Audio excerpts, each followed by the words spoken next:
स्वागत करती हूँ आप सभी का अपने ही यूट्यूब चैनल में। दोस्तों मैं आज बहुत ही सुंदर गाना लेकर आई हूँ। गाना कैसा लगे कमेंट बॉक्स में जरूर बताना। मेरे वीडियो को लाइक करना, कमेंट करना, शेयर करना, फुलवा से सपोर्ट करना। मेरे चैनल को सब्सक्राइब नहीं किया तो सब्सक्राइब करना और ज़्यादा से ज़्यादा अपना सपोर्ट करना। दोस्तों अपना आशीर्वाद प्यार दुलार हमेशा से बनाए रखना। धन्यवाद। जब टूटी झूलनिया के तार सोनरवा कबो यार ना मिली। जब टूटी झूलनिया के तार सोनरवा कबो यार ना मिली। जब टूटी झूलनिया के तार सोनरवा कबो यार ना मिली। सोनरवा कबो यार ना मिली। सोनरवा कबो यार ना मिली।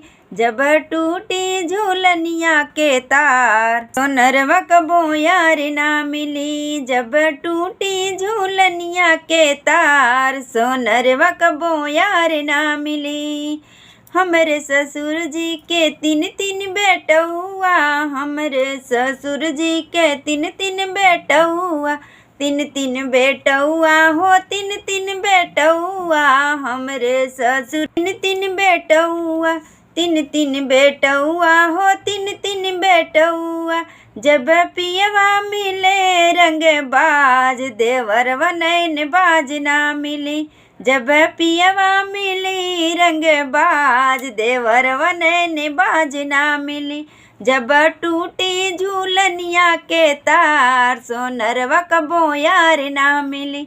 जब टूटी झूलनिया के तार सोनरवा कबो यार ना मिली। सोनरवा कबो यार ना मिली। सोनरवा कबो यार ना मिली।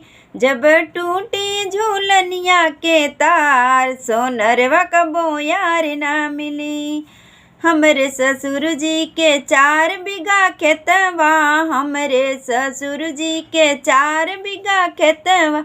4 बीघा खेतवा हो 4 बीघा खेतवा। 4 बीघा खेतवा हो 4 बीघा खेतवा। जब बाटे पड़ी अंधेया देवरनिया नखरे बाज ना मिले। जब बाटे पड़ी अंधेया देवरनिया नखरे बाज ना मिले। जब टूटी झूलनिया के तार सोनरवा कबो यार ना मिली। जब टूटी झूलनिया के तार सोनरवा कबो यार ना मिले। जब टूटे झूलनिया के तार सोनरवा कबो यार ना मिले। हमरे ससुर जी के तीन तीन बेटियावा। हमरे ससुर जी के तीन तीन बेटियावा। तीन तीन बेटियावा हो तीन तीन बेटियावा। हमरे ससुर जी के तीन तीन बेटियावा। जब बड़की मिले है खेलार तो छोटकी समझदार ना मिली।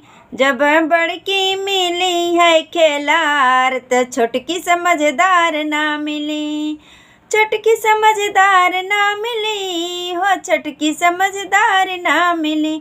जब टूटी झूलनिया के तार तो सोनरवा कबो यार ना मिले। जब टूटे झूलनिया के तार सोनरवा कबो यार ना मिले। जब टूटे झूलनिया के तार सोनरवा कबो यार ना मिले।